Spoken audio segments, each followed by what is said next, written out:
want to start with a scenario. Just picture this. You're in the kitchen, maybe you're chopping vegetables for dinner, you're holding a sharp knife, Mm-hmm. and then just out of nowhere, your brain flashes an image. A really violent, awful image of you using that knife on someone you love. Oh, that's a tough one. It's horrific, and you freeze. Now, for most of us, the reaction is something like, whoa, that was weird. You shake it off, maybe put the knife down for a second. You go back to the carrots. It's a blip, a bit of brain static. Exactly. But what if that thought didn't just disappear? What if it got stuck? And what if it started a spiral that could literally take over your entire life? Then we're entering the territory of obsessive-compulsive disorder. Hmm. But probably not the version you're used to seeing on TV. Right. We're not necessarily talking about hand washing or, color coding your bookshelf today. Though those are very real forms of OCD. Today we're talking about what happens when the obsession is the thought itself. This is often called pure O, right, for pure obsessional. Though I know the sources we're diving into today say that name is a little bit... It's a bit of a misnomer, yeah. It's misleading because there are always compulsions, even if you can't see them. So what we're really diving into is this mental trap where a person becomes, terrified of their own mind. And our mission today is pretty fascinating. We're looking at how to fix this very modern-feeling psychological glitch using an operating system that's about 2,500 years old. We're talking about Buddhism. We are. We're looking at how ancient Buddhist psychology can provide a kind of software upgrade for the standard Western treatments for OCD. Okay, and for everyone listening, we're going to keep the jargon to a minimum here. We want this to be really simple, really human, because when you read the source material, you realize these aren't crazy people. Not at all. They are people suffering from a profound, profound doubt. So what are our sources for this deep dive? We've got two fantastic ones. The first is a thesis and workbook by Naomi Matlow called A Thought is Just a Thought. Yeah. And the other is a really deep journal article by Adam Brandt and Laura Smestad called No Self, No Problem. No self, no problem.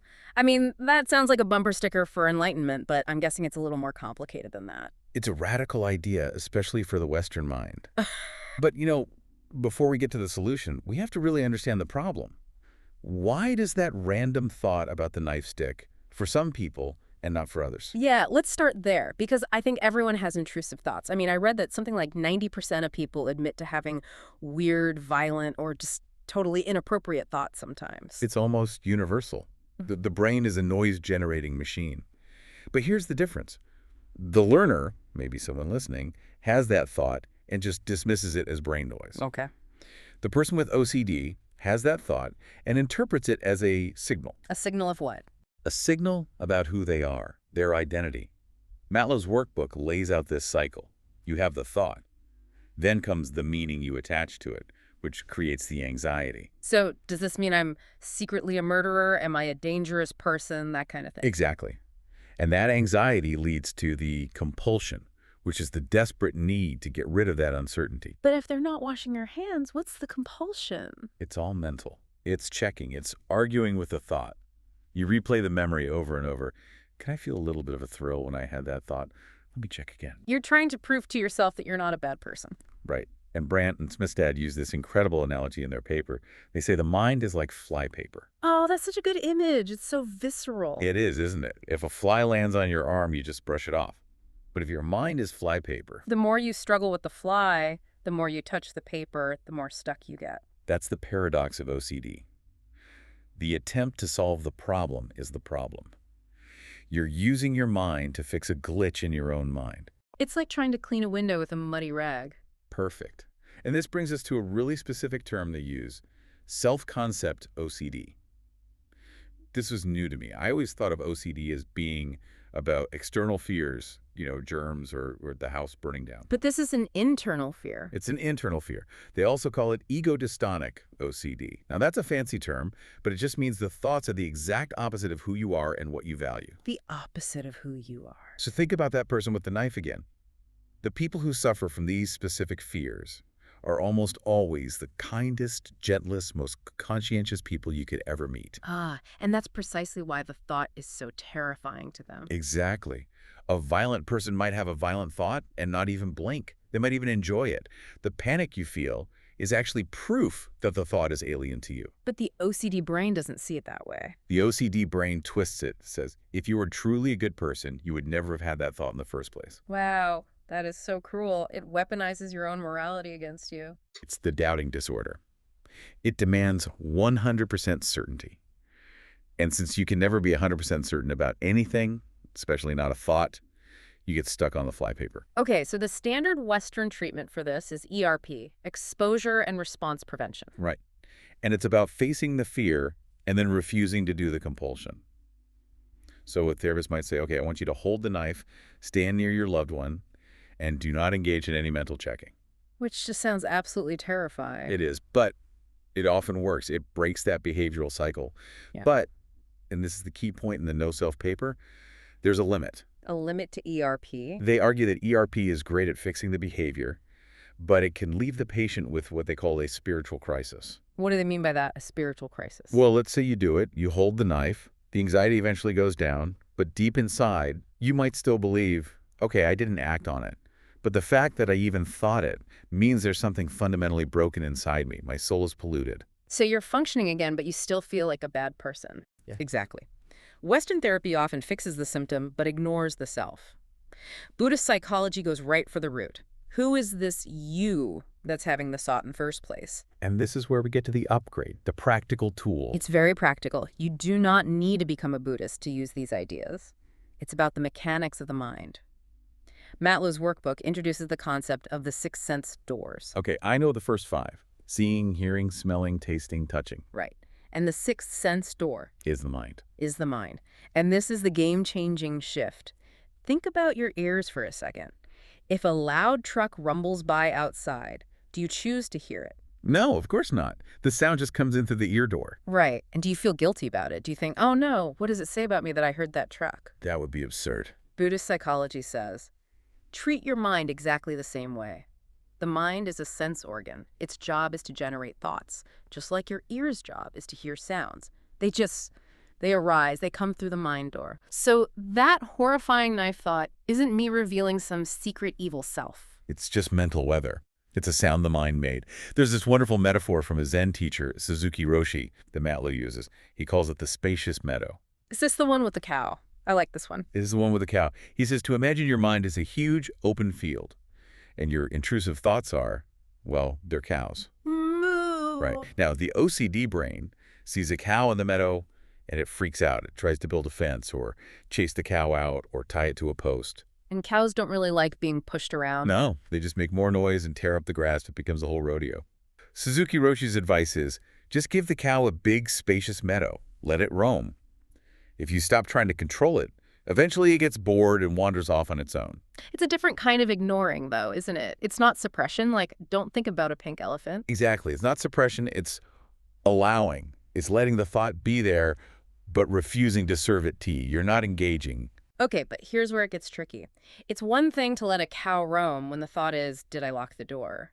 But when the thought attacks your very identity, that self-concept OCD, it feels like the cow is a monster that's going to destroy the whole meadow. And that is why the no-self idea is the real deep dive. This is the big one. No self. It sounds nihilistic, like I don't exist. It's not that you don't exist. It's that you don't exist as a fixed, solid thing.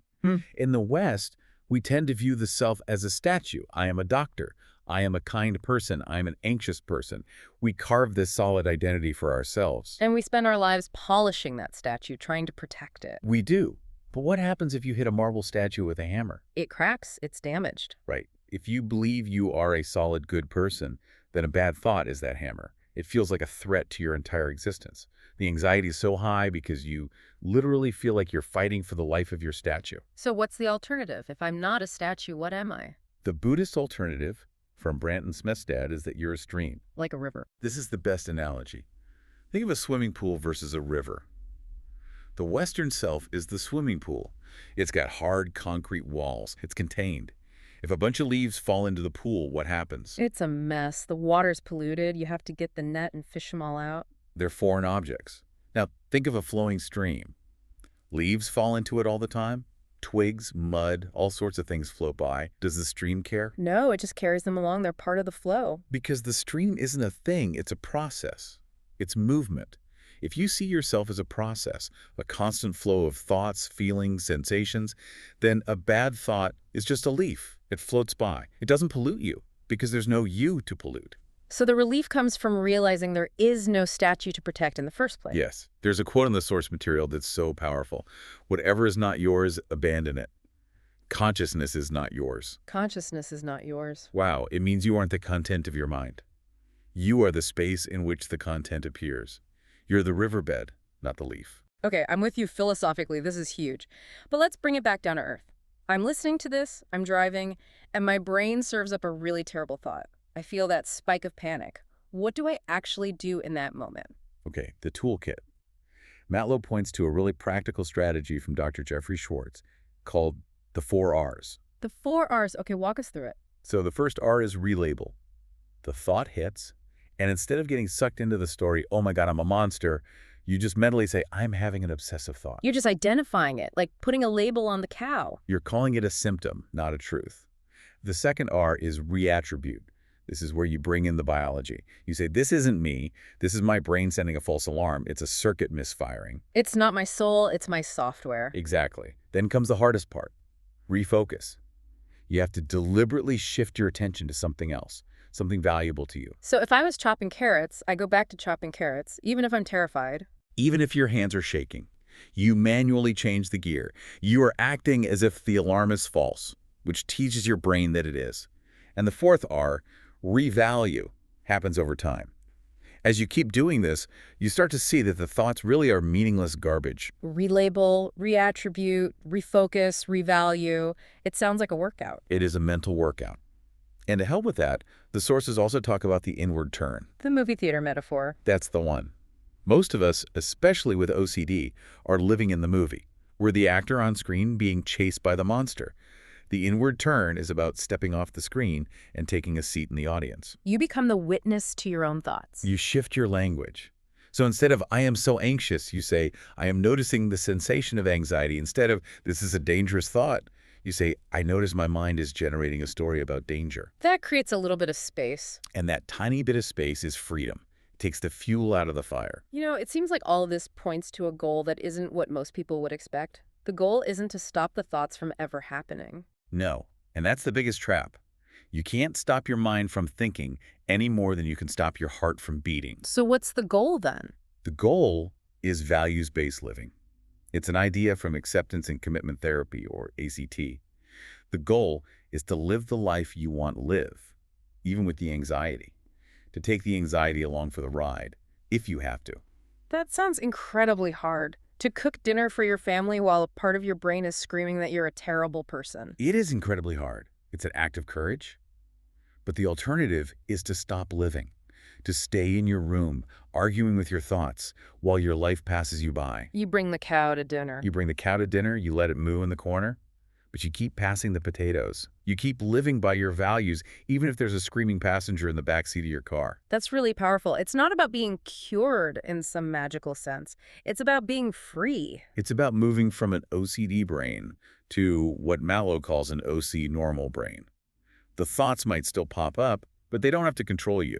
You don't have to get stuck on the flypaper. As we wrap this up, I just keep coming back to that idea of the statue versus the stream. We put so much pressure on ourselves to build this perfect, solid statue of me. We really do. Our social media, our careers, it's all about defining and defending this fixed self. But maybe that's the problem. Maybe that rigidity is what makes us so fragile. What if we could just accept that we're a stream? That we're a process, always changing, that bad thoughts float by and good thoughts float by, and none of them define the water itself. It's the ultimate paradox, isn't it? The more we try to grab onto and protect a solid self, the more we suffer. The moment you let go and just allow the river to flow, you find that the self you were so worried about is perfectly fine on its own. You just have to stop fighting it. Be the stream. Do the stream. This has been a really helpful deep dive. Thanks for walking us through it. My pleasure.